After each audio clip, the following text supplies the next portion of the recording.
Napasampa sa hood ng kotse ang isang traffic enforcer nang magtuloy-tuloy sa pag-andar ang motoristang kanyang sinita sa Kawit, Cavite. Minura pa raw siya ng driver nang umabot na sila sa kanyang bahay. May unang balita live si Bam Alegre. Bam! Igan, good morning. Huli kami ngayon pag-arangkada ng isang kotse na may traffic enforcer sa hood nito. Nakunan sa ilang CCTV ang isang kotse sa Kawit, Cavite na matuli ng takbo at may nakasampang traffic enforcer sa hood. 3 anggulo ang nahuli cam sa pangyayaring yan noong Lunes ng hapon. Natunto ng GMA Integrated News ang traffic enforcer na si Michael Trahico.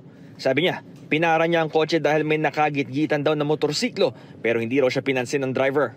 May isang motor na tumawag, may nasagi na daw yun. Kaya naman kami, bilang isang enforcer, ginampanan namin ang aming trabaho. Sinundan namin yung nakasasakyan. Nung tangkang harangin namin siya, pumaabante pa rin siya.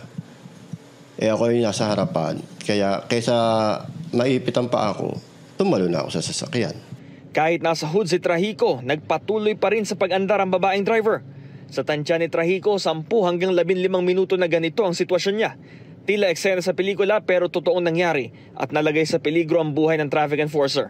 Kasama raw ng driver ang ina sa kotse ayon kay Trahico pero hindi rin daw nakinig ang driver sa kanyang ina.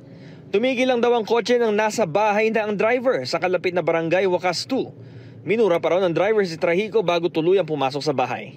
Paglabas niya ko ng sasakyan, sinabihan niya ako na magdemanda ka. Dito sa bahagi ng kalsadang ito natin kinatatayuan malapit sa Aguinaldo Shrine sa Kawit, Cavite, nagsimulang sumampa yung traffic enforcer dito sa sasakyan ng sinisita niyang motorista dahil patuloy siya sa pag-arangkada. Nagsampa na ng reklamong direct assault si Trahico kaugnay sa insidente. Nakita ng kasamahan ni Trahico na si Dominador Rieta ang lahat ng nangyari. Dismayado siya dahil tila hindi raw sila binibigyang halaga bilang mga traffic enforcer. Parang minaliit kami. Parang hindi na kami ginalang. Dapat to, kahit kami ganoon, irespeto rin naman kami. Sinusubukan pa namin kuhanan ng pahayag ang suspect.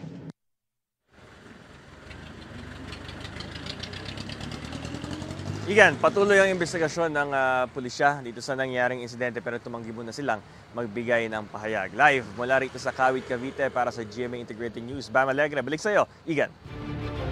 Maraming salamat, Bam Alegre. Igan, mauna ka sa mga balita, mag-subscribe na sa GMA Integrated News sa YouTube para sa iba't ibang ulat sa ating bansa.